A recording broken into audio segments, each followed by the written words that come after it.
বিসমিল্লাহির রহমানির রহিম। বিসমিল্লাহির রহমানির রহিম। বিসমিল্লাহির রহমানির রহিম।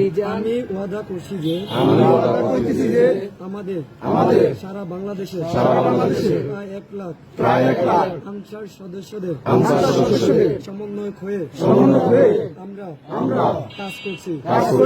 আমাদের ভেতর কোনো আর্থিক লেনদেন এবং লোভ লালসা ভয়ভীতি কোনোটাই নাই।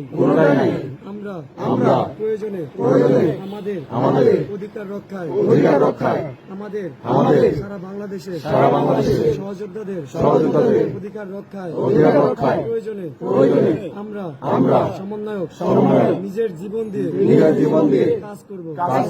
কেউ নিজেদের স্বার্থ নিয়ে কাজ করব না। কোন সদস্য যদি নিজেদের স্বার্থ নিয়ে কাজ করে থাকি আখিরাতে যেন আমাদের জাহান্নামে নিক্ষেপ করা হয়। আমিন। এক দফা এক দাবি মানতে হবে। তুমি কে আমি কে, তুমি কে আমি কে। ভাই কি হয়েছে দৌড়াচ্ছেন কেন? ছাত্ররা আপনারা সচিবালয় ঘেরাও করছিলেন কেন?